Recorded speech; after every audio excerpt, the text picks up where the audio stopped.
Salmo 119, vamos a leer el versículo número 139, perdón. Salmo 119, versículo número 139. El Señor nos ha dado un poquito más de fuerzas para poder seguir con el Salmo. No le ha hecho falta el estudio del Salmo, ¿verdad? Qué modesto, mi hermano. Dice así la palabra de nuestro Dios. Sí, yo sé que es una bendición que sigamos escudriñando este increíble Salmo.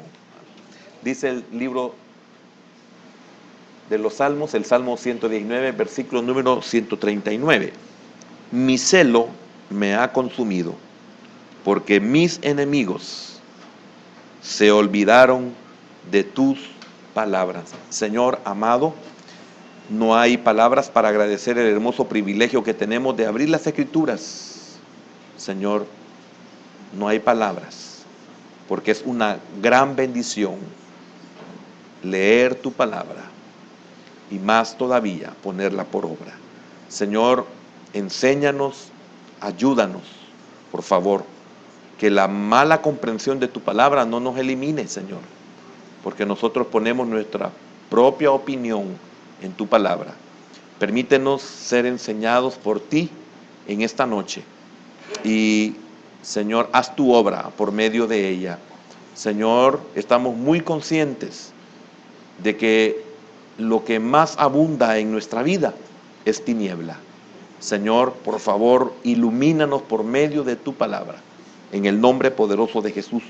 Bendice a nuestros hermanos que están fuera del país. Bendice nuestras familias. Bendice cada ministerio, Señor, de Misión Cristiana Judá. En el nombre poderoso de Jesús, bendice a cada uno de los pastores y a mi hermana pastora, Señor. Bendícelos en el nombre poderoso de Jesús. Amén, Señor, y amén. Pueden sentarse, hermanos. El punto que quiero empezar a desarrollar en esta noche es la naturaleza del salmista. El punto anterior, la naturaleza, si no me equivoco, la naturaleza de la palabra. Ese fue el punto anterior. Usted que lo tiene anotado, la naturaleza de la palabra es el punto anterior. El tema lo que hemos estado desarrollando es una palabra justa. Y vimos la naturaleza de Dios. Estamos viendo sobre lo que es justicia, la naturaleza de Dios, la naturaleza de la palabra y ahora la naturaleza del salmista. Y hemos tratado la manera de poder diferenciar cada una de estos puntos. En el Salmo 110, o antes de pasar al Salmo 19, quiero que leamos brevemente o rápidamente, mejor dicho, el versículo 137. Dice: justo eres tú, oh Jehová, y rectos tus juicios. Esto lo estoy leyendo porque vamos a ver que David amaba la palabra de Dios. Y por amar la palabra de Dios, él sentía celo por los que quebrantaban, o por los quebrantan, o los que quebrantan su palabra.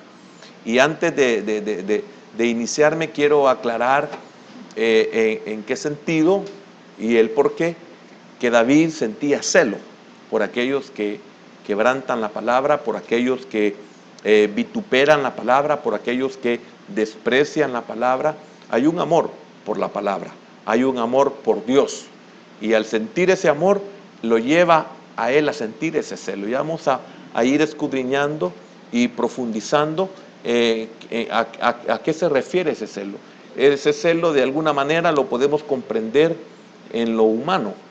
Hay mucho de qué aprender de lo humano para poder entender lo que no es humano. Aunque el sentido, aunque el origen es muy diferente, porque no podemos comparar lo humano con lo espiritual, lo humano con lo celestial, lo humano o temporal con lo eterno. Pero sí, para poder entender lo que no conocemos, se puede lograr a través de lo que sí conocemos. Por ejemplo, le he dicho en muchas ocasiones el porqué de las parábolas. Las parábolas Dios las ocupó algo que conocemos para poder entender y poder comprender lo que no conocemos. Para poder entender y comprender lo invisible, el Señor ponía de ejemplo lo visible. Por eso decía, el reino de los cielos es semejante a. Y hablaba de algo conocido por el humano para que conociera lo que no es conocido por el humano. ¿Me estoy dando a entender?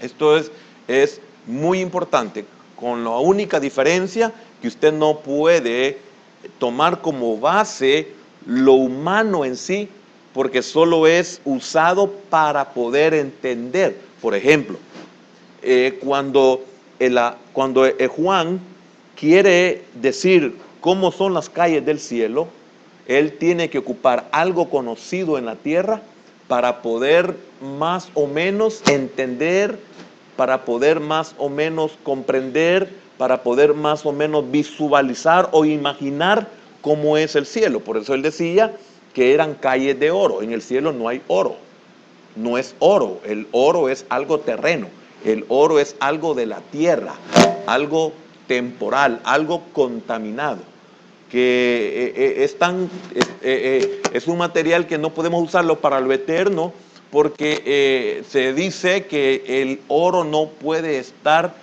en el 100% puro, porque si está en los 100% puro dejaría de ser metal. Entonces, tremendo, porque David en un punto, una de las cosas anteriores que no quiero tocar porque no quiero atrasarme en esto, porque no considero que valga la pena tocarlo y estudiarlo, es de que la palabra de Dios es 100% pura. Y por ser 100% pura, esa palabra es justa. Por ser 100% pura, esa palabra es amada por David. Pero es amada por David porque conoce esa palabra. Y esa palabra en su vida, él la toma como justa, es pura, no tiene nada que esté contaminándola o que esté alterándola. Sencillamente, él tuvo la capacidad de conocer la palabra, y al conocerla y darse cuenta que es 100% pura, llegó a amar esa palabra, que es lo que nosotros no logramos muchas veces alcanzar, tener en nuestro ser, de amar esa palabra. ¿Por qué no amamos esa palabra? Porque la desconocemos en un gran porcentaje. Entonces nosotros mismos nos encargamos de contaminar esa verdad, porque nosotros le damos nuestra propia interpretación. Y al igual que los fariseos, igual en los tiempos del Señor Jesús, que había una ley oral, y la ley oral prácticamente estaba invalidando la ley escrita. Nosotros le damos nuestra propia interpretación. Nosotros ponemos niveles de vida espiritual. Nosotros ponemos niveles en cuanto a las cosas que son pecados. Nosotros les ponemos niveles. Nosotros consideramos que si podemos hacer esto de esta manera, no nos afectará tanto. Siempre nos va a afectar, porque esa palabra, si dice eso, eso se cumple. Y los cielos y la tierra pasará, pero eso se va a cumplir. Eso no va a pasar sino hasta que se cumpla.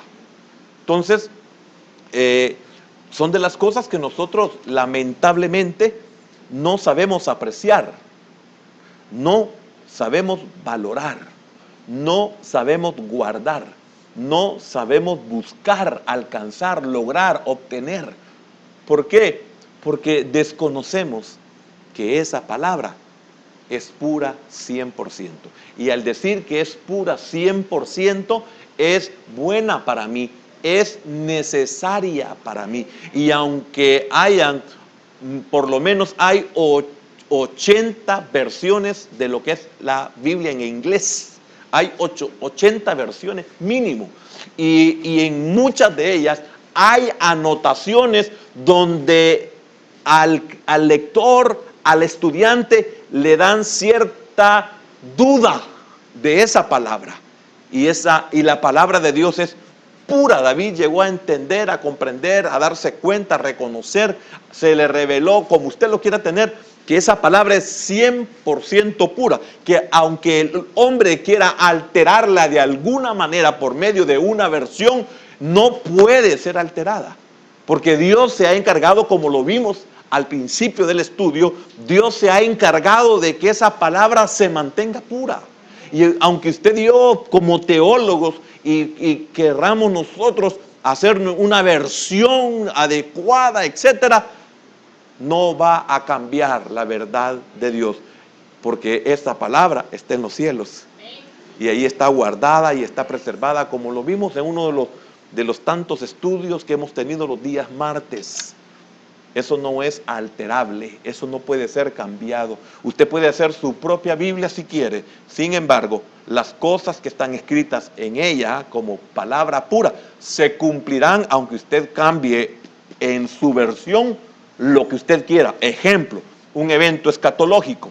Usted puede poner lo que quiera de un evento escatológico. Usted puede poner que el arrebatamiento será después de la tribulación. Usted puede poner que el arrebatamiento será antes de la tribulación. Usted puede poner que el arrebatamiento es en medio de la tribulación. El arrebatamiento se dará según lo establecido Dios. No importa las 100 versiones diferentes que tengamos y que cada una de ellas lo presenta de una forma diferente entre ellas mismas. Eso se va a cumplir. No importa que usted haga una versión de que usted no va a envejecer, aunque la tenga unas 100 versiones en que no envejece el humano, el humano envejece. Porque hay una ley establecida por Dios. Y no importa lo que los científicos digan, el hombre envejece y muere. Bueno, por lo menos con solo decirle no tenemos, yo creo que ni siquiera tenemos un hombre de 160 años que nos puede decir no hay muerte. Algunos se atreven a decir que tienen 115, habría que comprobarlo y muy difícilmente podemos encontrar. Puede haber, sí, claro, puede haber 115, está dentro de lo razonable, pero no podemos cambiar la palabra de Dios. La palabra de Dios es buena porque es pura.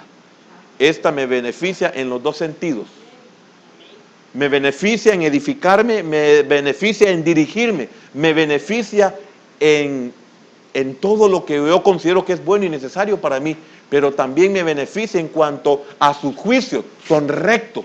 Qué tremendo cuando David dice, tus juicios son rectos, son justos. ¿Por qué? Porque están basados, tus juicios están basados en una palabra que es pura.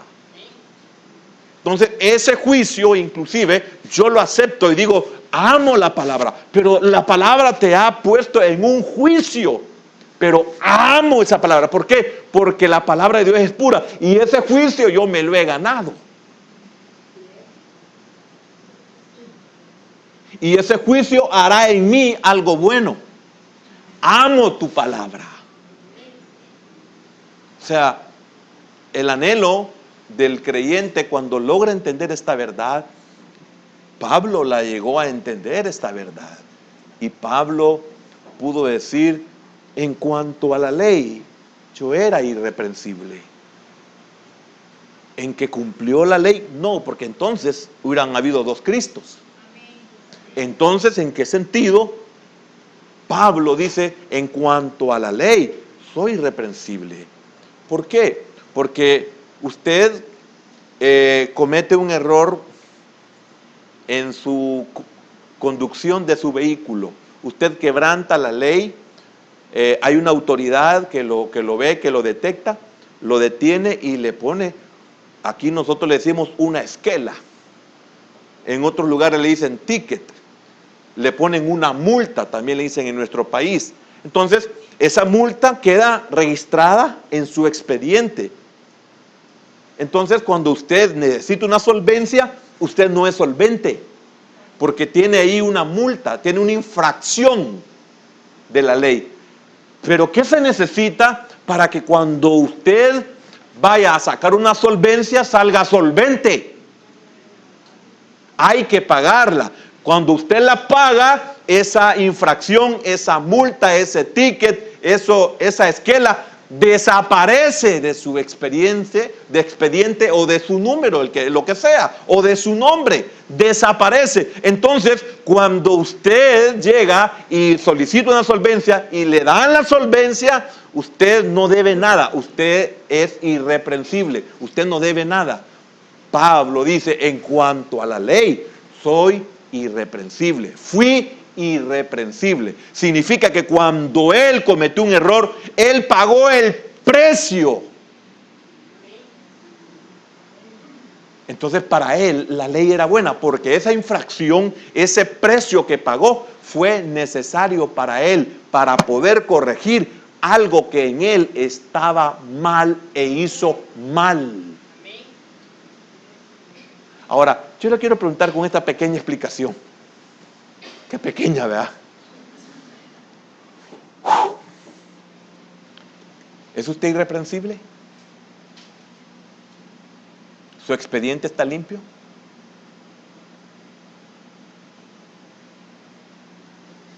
¿Por qué? La palabra es pura.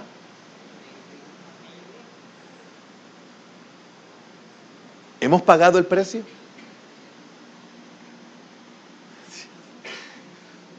Hermano, continuemos mejor con el Salmo 119, versículo 137. Amén. Ahí que le quede cocinándole en su cerebro la pregunta. Amén. Bien, espero que sí lo haya entendido porque es muy importante lo que estamos hablando. En el hecho de que estoy tocando el punto de que para David la palabra de Dios es pura. Estábamos en el versículo 137, ¿verdad? Justo eres tú, oh Jehová, y rectos tus juicios. De ahí me pasé a que porque la palabra es pura, ya vamos a encontrar un versículo, es que él dice, justo eres tú. En tu ley estaba esto, yo quebranté tu ley, es lógico que el juicio me viene. Es normal, o no fue justo que Adán muriera. ¿O fue injusto? ¿Cuál fue la palabra de Dios? El día que de él comas ciertamente, el día que de él comas de verdad, morirás. Ahora, el día que de él comas, ciertamente te irá mal. Ciertamente o de verdad pagarás un precio para que estés después con solvencia.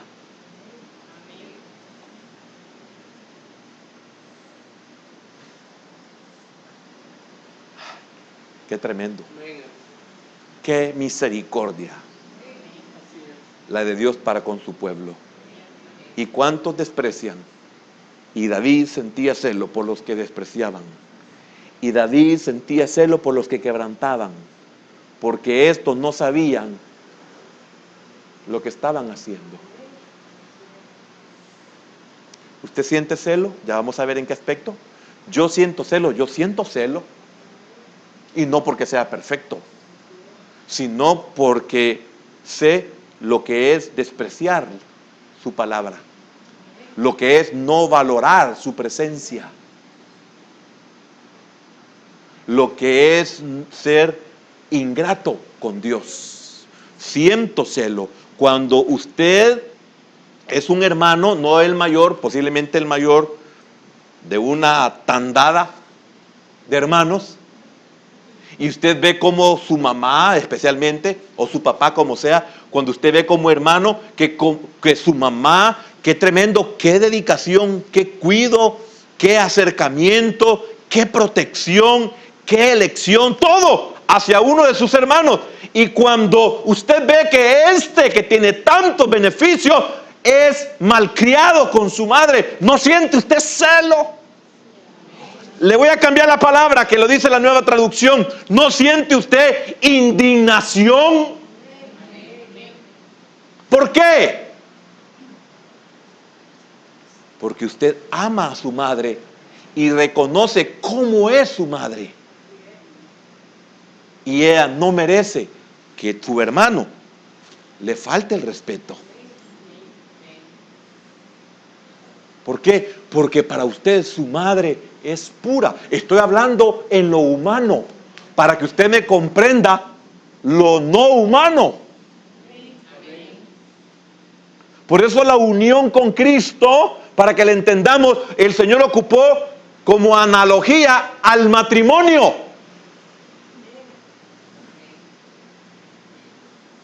Por eso hoy Él es el novio y nosotros somos la novia. Mañana Él es el esposo y nosotros seremos la esposa. Y aunque si lo ven en el plano humano, como me pasó a mí recién convertido, cuando me dijeron, es que tú eres la novia del Cordero. Uy, dije yo, no puedo ser la novia, el novio tal vez. ¿Por qué? Porque mi mente era humana, carnal, natural. No percibía las cosas que son del Espíritu, porque hay que discernirlas espiritualmente. Entonces, si usted no comprende lo que es la palabra pura, entonces usted no va a poder decir, justo eres tú,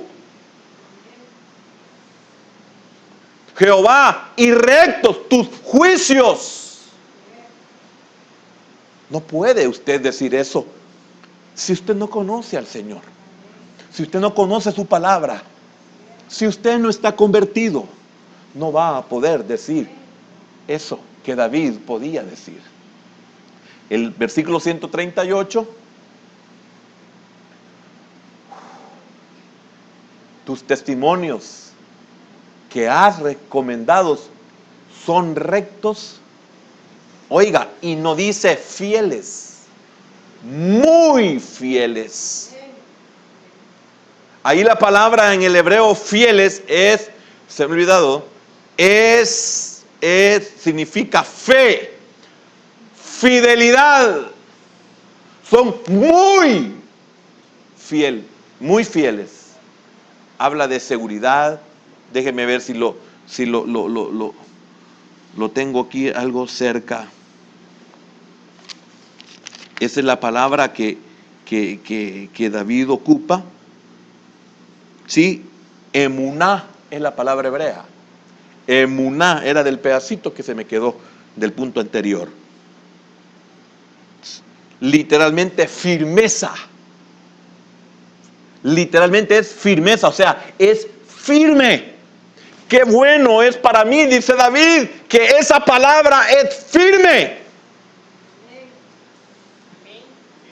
Porque aquí dice, esa palabra, por ejemplo, lo que dije hace un momento, el día que, ciertamente el día que de él comas, morirás.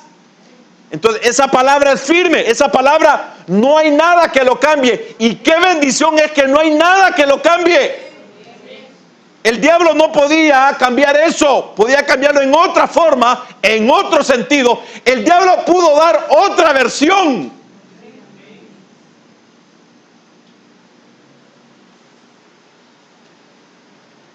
Le pudo haber puesto, esa palabra te enfermará. Pero la palabra literal que salió de Dios fue morirás. Es que a mí me dijeron que me iba a enfermar, pero no, es que morirás. Y que te enferma es la que puso el diablo, pero morirás es la que puso Dios. ¿Y cuál es la que se cumplió? Como es pura, como nadie la puede contaminar, como es fiel, como es firme, entonces mueres. Pero como la palabra de Dios es firme, también Él cuando mueres te da una palabra y te dice, la simiente de esta te herirá en el calcañar, pero la simiente de esta te dañará en la cabeza.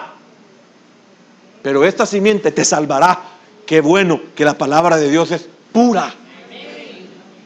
¿No comprende eso, hermano?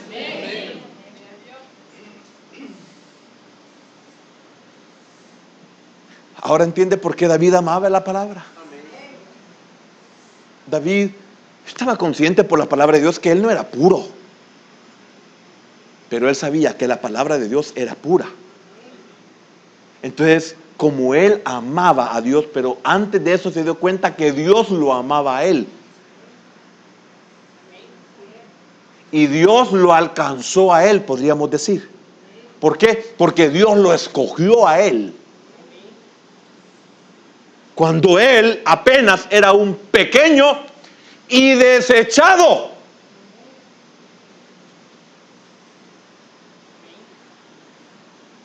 Eso lo llevó a David a comprender que la palabra de Dios es pura. Por lo tanto, él no podía avergonzarse ni de la palabra de Dios, ni tampoco de sus juicios. Sino que en medio de los juicios dijo: tus juicios son rectos, justo eres tú, oh Jehová. Pero hay que conocer esa palabra. Y se ha fijado que no solo Israel es vergonzoso, también nosotros, la iglesia, perecemos por falta de conocimiento.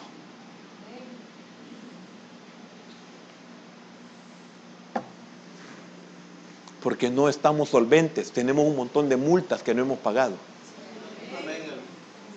Y por lo tanto, en cuanto a la palabra, no somos irreprensibles. Y como no somos irreprensibles, entonces el diablo nos tiene tan controlados en cuanto a que él nos maneja, en cuanto a que él nos gobierna, en cuanto a que él nos dirige, en cuanto él es el amo y señor de nuestra agenda. Para vergüenza de muchos de nosotros lo digo. Él es el que llena nuestra agenda. No es el Señor, es Él. Porque no tenemos solvencia. Y no solamente la agencia en cuanto a nuestros itinerarios, sino también Él tiene el control de nuestro corazón.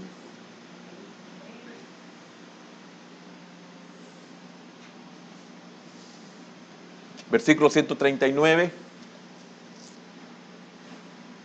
Era muy lindo que nos hubiéramos quedado un rato con muy fieles. Dice entonces David en el versículo 139: mi celo me ha consumido. Oiga, mi celo me ha consumido porque mis enemigos se olvidaron de tus palabras. No sé si es la NTV, si la pueden poner. Creo que dice: me he indignado. Si no es esa podría ser quizás no sé cuál. La de lenguaje sencillo, o podría ser alguna otra versión, pero yo sí la estuve leyendo. Entonces, es tremendo cuando nosotros vemos que David afirma esta verdad. Y quiero que pasemos al Salmo 19 y versículo número 8. Algo muy similar a todo lo que acabo de estar diciendo en relación a este versículo 137 que leímos y 138. Salmo 19 y versículo número 8. Los mandamientos de Jehová son rectos. Aquí no tengo aire. No sale ahí aire. Los mandamientos de Jehová son rectos, que alegran el corazón. Mire, qué tremendo. Que alegran el corazón. El precepto de Jehová es puro, que alumbra los ojos. ¿Podríamos nosotros decir esto de la palabra de Dios? Los mandamientos de Jehová son rectos. Si fueran rectos, no nos afectara en cuanto al cumplimiento de ellos. ¿Y en cuál es el cumplimiento? En el ejemplo que pusimos, en que morimos y no aceptamos que nos mate. Quisiéramos que Dios no lo hubiera hecho, O sea, nosotros quisiéramos que la palabra de Él no fuera pura. Pero sí es pura para bendecirnos, pero sí es pura para prosperarnos, pero sí es pura cuando necesitamos ser sanados.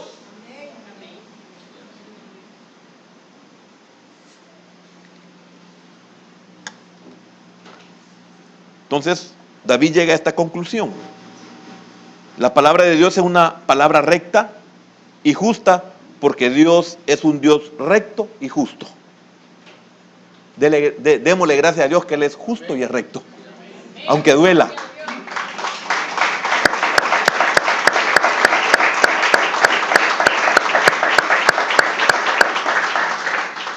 Podemos ver cómo esta justa palabra de Dios echó raíces en la vida de David y lo transformó a él para siempre. Fíjese que no dije que lo perfeccionó, sino que lo transformó para siempre.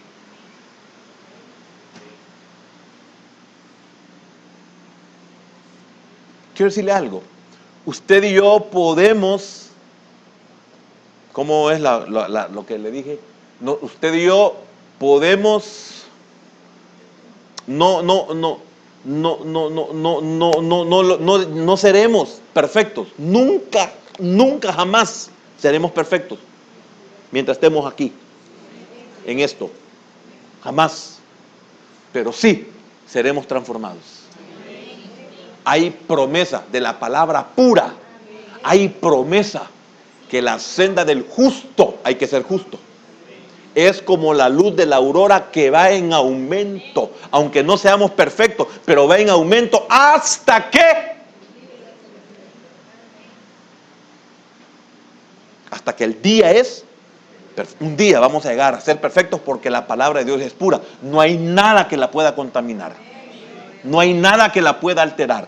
Por eso es tremendo cuando nosotros partimos de ciertos acontecimientos en el Antiguo Testamento, cosas que se dijeron, que se establecieron, y todas ellas se cumplieron. Nosotros somos testigos, y aún en nuestro tiempo hay promesas de Dios que se han cumplido, como el hecho tan no visto de buena manera por la mayoría de los humanos, el que Israel se estableciera como nación o que Israel regresara a la tierra que Dios les había dado. A eso no se le da relevancia, a eso no se le da importancia, y aún a los cristianos, y renuncio y no estoy en ese grupo, a los cristianos les da miedo orar por Israel y por la paz de Jerusalén. ¿Cómo la ve? Dígame, ¿desde qué púlpito se oye que se bendiga a Israel?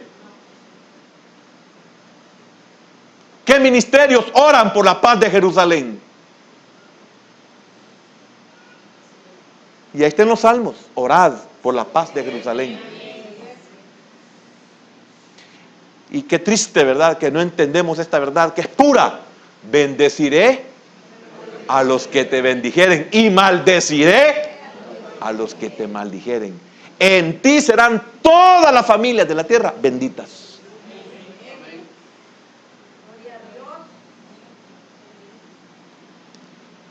¿Por qué llegó a la casa de Zaqueo?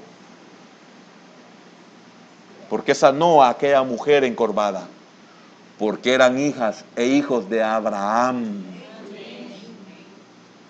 ¿Por qué lo alcanzó a usted? Porque usted es hijo de Abraham. Hablo en lo espiritual. Y nos da miedo orar por Israel y por la paz de Jerusalén.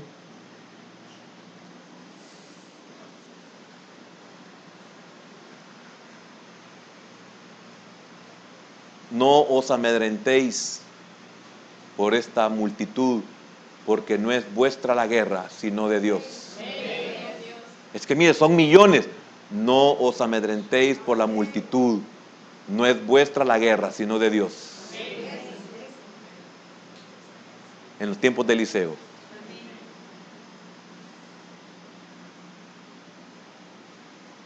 Y en otra porción cuando estaban ellos rodeados por los sirios, Eliseo le dijo a su criado: son más los que están con nosotros que los que están contra nosotros.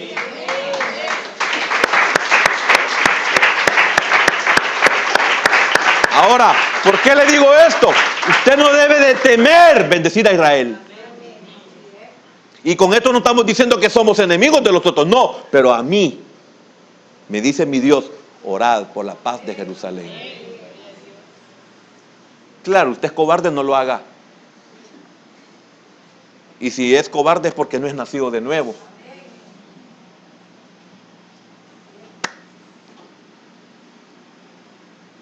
¿O acaso le da vergüenza decir de qué lomos ha salido?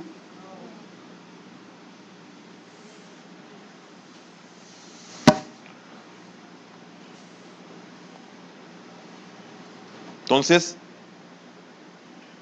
esta justa palabra de Dios echó raíces en la vida de David y lo transformó para siempre. Espero que su vida esté siendo transformada. Si su vida no está siendo transformada, usted no espere grandes cosas de Dios para su vida. Usted va a ser uno más en esta tierra. Amén. Ahora, vayamos al 139, al versículo 139 del 119, y entremos ya a tocar ese punto. La naturaleza del salmista. Mi celo me ha consumido porque mis enemigos se olvidaron de tus palabras. Un buen padre naturalmente busca proteger a su esposa e hijos. ¿Sí, verdad? Un joven se levanta para defender a su patria. David o todos deseamos proteger los que amamos. ¿Usted protege al que ama? Pero ¿cuántos no reconocen que usted es amado y por lo cual lo protegen? Nosotros protegemos a lo que amamos.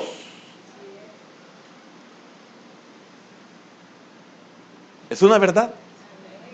Usted tiene hijos y los ama, los protege. Dios lo ama a usted y Dios lo protege.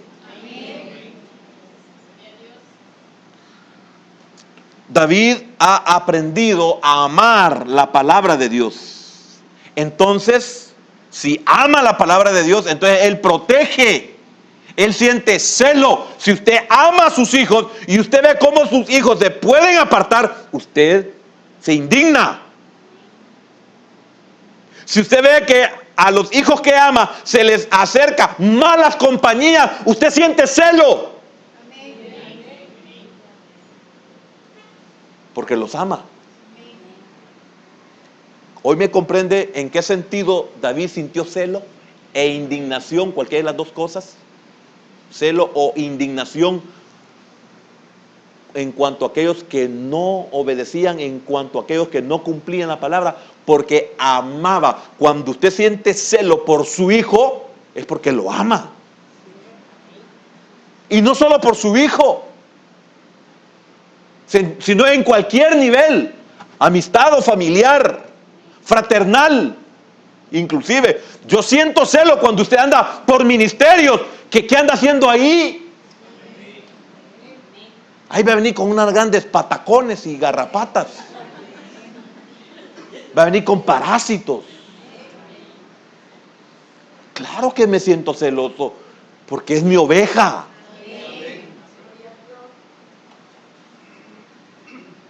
Y no celo porque el otro ministerio sea mejor o no mejor que el otro. No, por usted, porque este es su lugar. Y que anda de pata de cabra. Por no decirle pata de chucho, porque voy a ofender al chucho. Porque lo amo. Si no, no fuera su pastor. Si no lo amara, no fuera su pastor. Fuera su vaquero.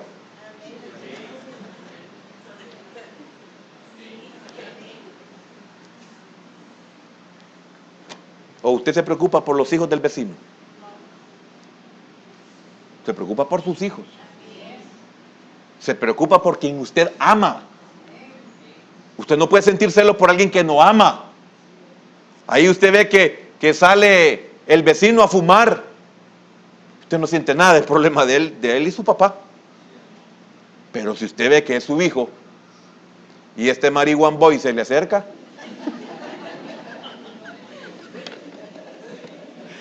palabra de mi madre, qué señora para hablar maldad. Entonces, debido a ello, siente un gran celo por la palabra.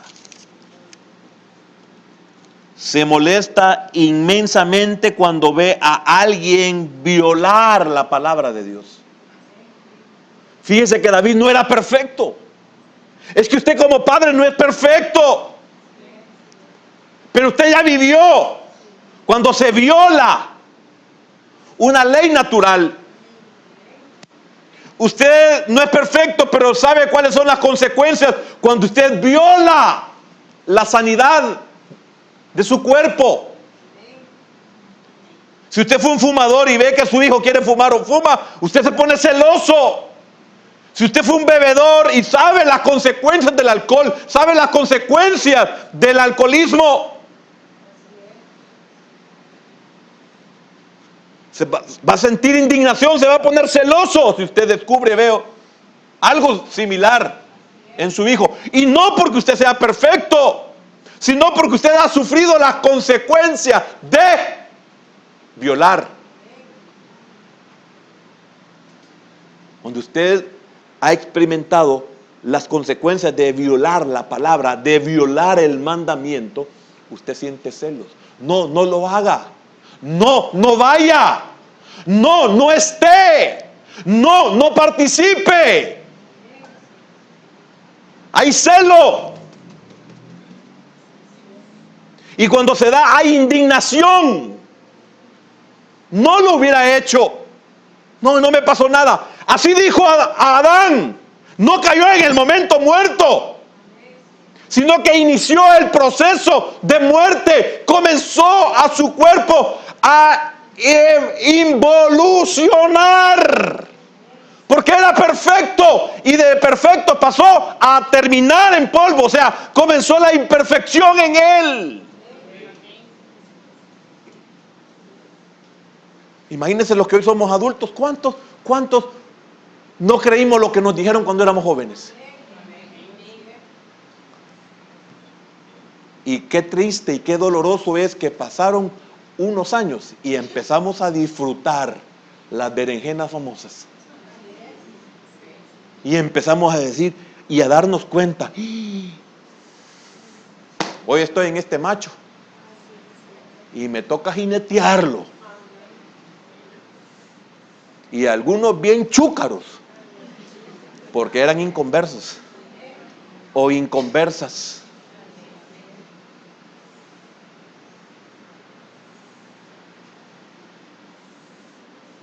No se llora en el momento.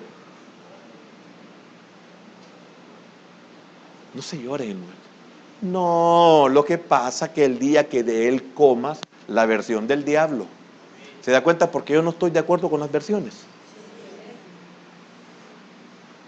Yo me pongo celoso cuando usted anda viendo versiones. Y si se traga todas esas espinas. No. Lo que pasa es que el día que de él coma, serás como él, serás Dios. Ya no tendrás necesidad de él.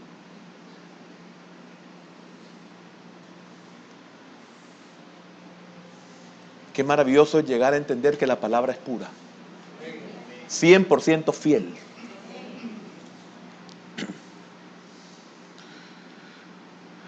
David menciona ese mismo celo por Dios en el Salmo 69:9.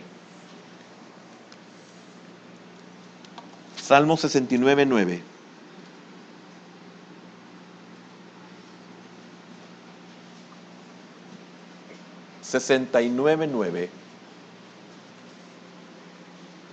Porque me consumió el celo de tu casa. Fíjese que esto lo iba a vivir también al que le iban a decir el hijo de David. Allí vemos a David sufriendo algo en figura de Cristo.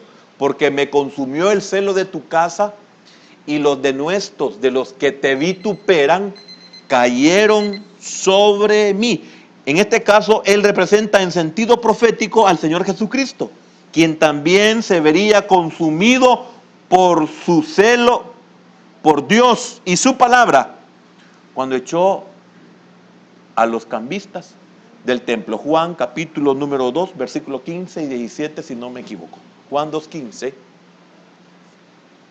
Y haciendo un azote de cuerdas, mire, fíjese que me recuerdo, hace muchos años el hermano Waldo nos explicaba, el pastor de San Salvador, el hermano Waldo nos explicaba, cuando nos compartió por primera vez él esa enseñanza, porque la habíamos visto en otras ocasiones, y tremendo cuando decía, y haciendo un azote, y entonces él decía que para hacer un azote es algo que va así como en trenzas. Entonces significa que él manifestaba que él no perdía la cabeza. Él estaba consciente, él estaba, ¿cómo le dijera? Sobrio, gracias, muy buena palabra. Él estaba sobrio. Y esa es la sobriedad que muchos de nosotros no tenemos por falta de conocimiento. Entonces él estaba sobrio, él no tenía por qué correr, él no tenía por qué perder la cabeza. Y él comenzó a tejer, a entrelazar los cueros, y haciendo un azote de cuerdas, mire qué tremendo, echó fuera del templo a todos, y las ovejas y los bueyes, y esparció las monedas de los cambistas, y volcó las mesas. Versículo 16. Y dijo a los que vendían palomas: quitad de aquí esto, y no hagáis de la casa de mi padre, ¿qué? Oiga, casa de mercado. 17. Entonces se acordaron sus discípulos que está escrito: el celo de tu casa me consume. Ahora, esto es algo, yo voy a comenzar a compartir algo aquí, que no me estoy saliendo del contexto, pero es algo muy, muy, muy similar a lo que el Señor me permitió compartir el domingo por la mañana. En cuanto a que ese pueblo no pudieron valorar el celo que Moisés sentía cuando un egipcio, cuando un perverso, cuando un malvado, ¿qué sentiría usted cuando su hijo o su hija se casa con un inconverso o con una inconversa? ¿Qué puede esperar de ellos?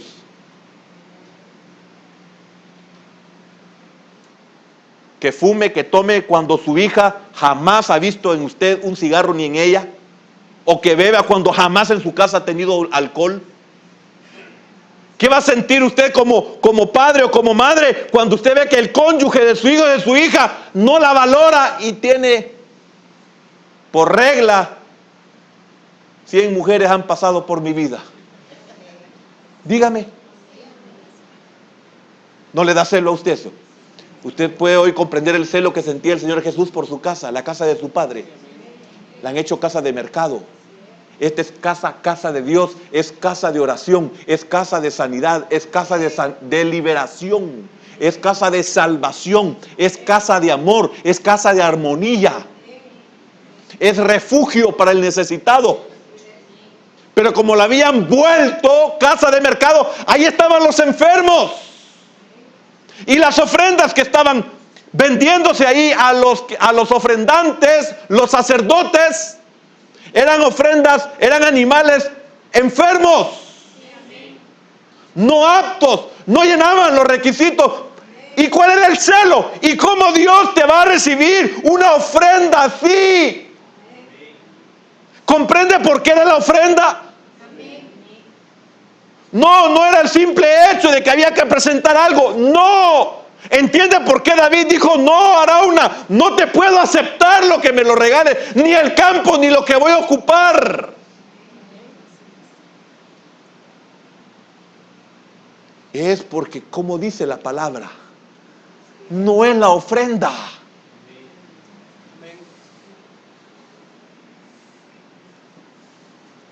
Ay, hermano, espero que usted y yo realmente comprendamos esto. Es que no es de venir, ya vine a la iglesia. No, no es eso. Ya le canté. No, no es tu canto.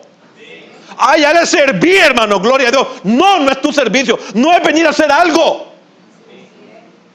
Ya prediqué. No, no solo es venir a predicar. ¿Siente celo? ¿Siente celo?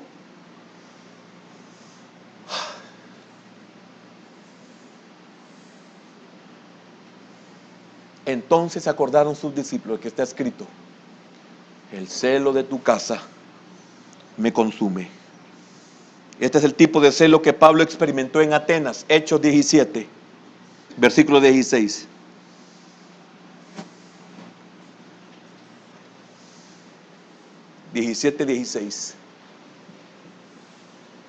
Y qué triste es cuando nosotros no nos ponemos celosos.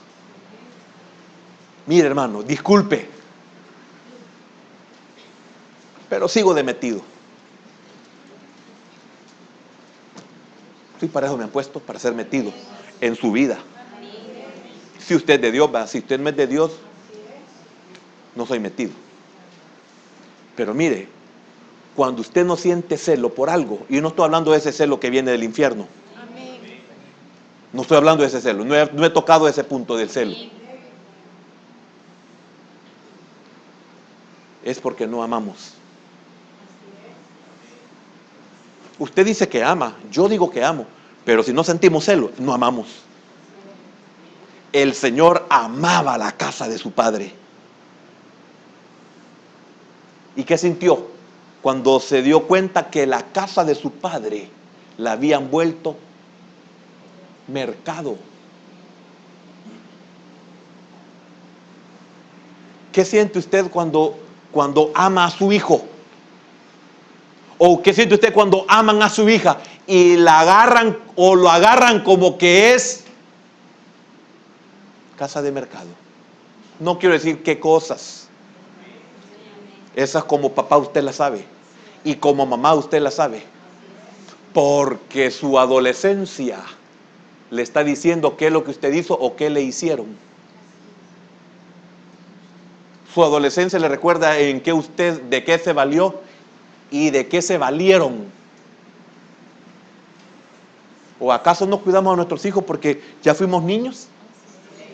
¿O acaso no cuidamos a nuestros adolescentes porque ya fuimos adolescentes? ¿O acaso no cuidamos a nuestros hijos y a nuestras hijas porque ya sabemos lo que es perder la virginidad? Especialmente en la hembra, que cualquier perro se le quiere montar. ¿Por qué sentimos celo? Porque amamos. Pero cuando no sentimos celo, entonces ¿qué es?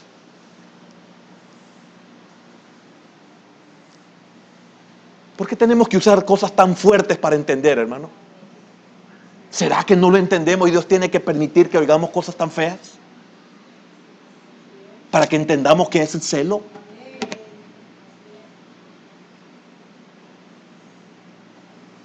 ¿Usted sabe que llevaban animales enfermos al templo? ¿Usted sabe que los animales estaban ahí para que el que tenía que llevar su ofrenda no fuera visto que iba a ponerse a cuentas con Dios? Eso lo enseñé en los 90, hermano. Y yo no lo olvido. Así como no olvido en los 90, el hermano Waldo también nos enseñó lo del azote. Mientras Pablo los esperaba en Atenas, su espíritu se enardecía viendo la ciudad, y esto que no era ni siquiera la iglesia. El amor por Dios, el amor por su palabra nos lleva a amar al humano porque es su creación. ¿Qué sentiría Pablo si fuera por la iglesia que lo hizo en Corinto, por ejemplo? Terrible la iglesia de Corinto, hermano. Imagínense, su espíritu se enardecía viendo la ciudad entregada a la idolatría. Entonces Pablo sabía lo que es entregarse a la idolatría. Porque lo que va a la cabeza es el sexo. ¿Y qué consecuencias conlleva el sexo no ordenado por Dios? Conocía la palabra, amaba a Dios y por lo tanto se enardecía su espíritu. Ahora, quiero terminar con esta pregunta. ¿Qué experimenta usted al ver el estado de la sociedad de nuestros días? ¿Qué duele, verdad, ver a los jóvenes perdidos? ¿Qué duele ver a los jóvenes en sexo libre? Hasta del mismo sexo. Y mixto. Y en grupo. ¿Qué duele? Y no porque nosotros seamos unos santitos, sino porque ya somos viejos y sabemos cuáles son las consecuencias de esa vida. David lo sabía y le dijo a Dios: de los pecados de mi juventud no te acuerdes. ¿Y usted quisiera que Dios se acuerde de los pecados que usted ha hecho en su juventud? ¿O usted que está joven y lo está haciendo? Llegará un día en que usted va a amar esa palabra y se va a dar cuenta que esa palabra es pura. Entonces va a decir: Señor, no te acuerdes de los pecados de mi juventud. Señor, no te acuerdes de cómo yo concebí a mis hijos.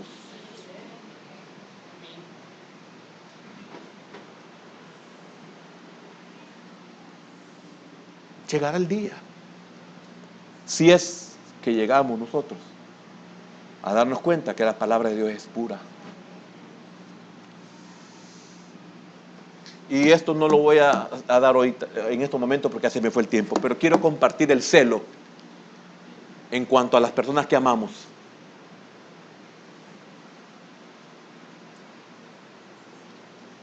Y quiero dejarlo bien claro eso. Por lo menos para que nosotros sepamos quiénes nos aman,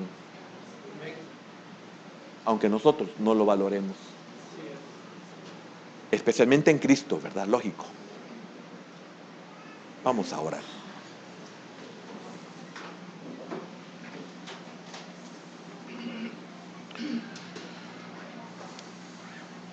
Señor,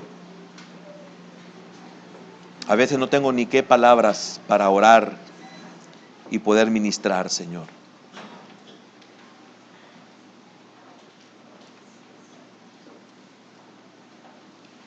Pero quizás lo que te puedo pedir es que nos permitas siempre recibir tu palabra, Señor. Porque es lo único que puede sacar de nuestra vida la oscuridad. Es lo único que puede sanar todo lo que el pecado ha dañado en nosotros. Pero esto solamente sucede, Señor, cuando llegamos a amarte a ti y amar tu palabra. Y sentimos indignación, enardece en nuestros corazones como enardeció el corazón de Pablo en Atenas. Como enardeció, Señor, posiblemente tu corazón cuando vistes que tu casa se había convertida en cueva de ladrones. Y esa casa es nuestro cuerpo, hermanos. Hemos convertido la casa de Dios, nuestro cuerpo, en guarida de demonios, en cueva de ladrones, en refugio de malvados, en hambrientos y sedientos de degenerados. Porque un hijo, una hija de Dios no puede hacer que un degenerado o una degenerada venga y haga con aquello que es templo y morada, el Espíritu Santo, aquello que ha sido tan cuidado, con gran dedicación, por padres que han anhelado una vida limpia en sus hijos.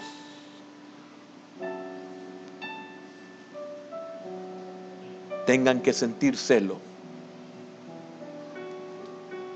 como el Señor Jesús sintió celo por su casa y su pueblo, como David sintió celo de aquellos que violaban los mandamientos de Dios, no siendo él perfecto, y como Pablo también sufría, como hoy muchos sufren por nosotros, o muchos sufrimos por los que amamos. Gracias, Padre, en esta noche, por permitirnos volver a este salmo, Señor. Danos las fuerzas y la salud para seguir estudiando este salmo, Señor, que cada vez despierta más nuestra necesidad de ti. En el nombre de Jesús oramos y te damos gracias. Amén, Señor.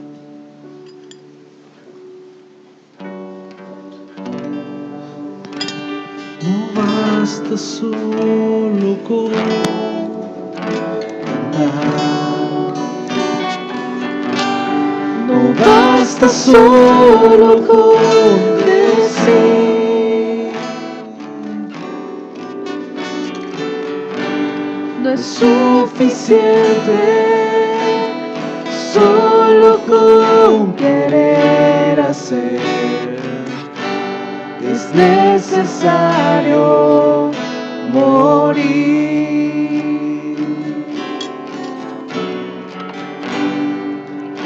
No basta solo con soñar. No basta solo con pedir.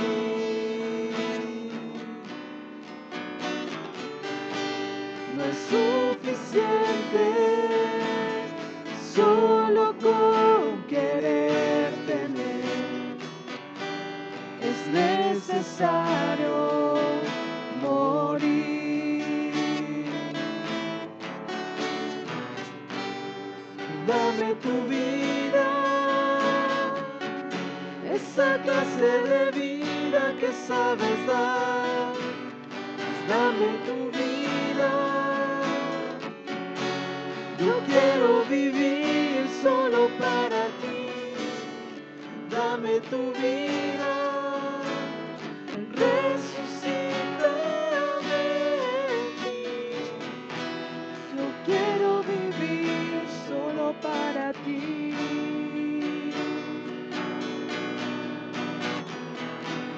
Yo quiero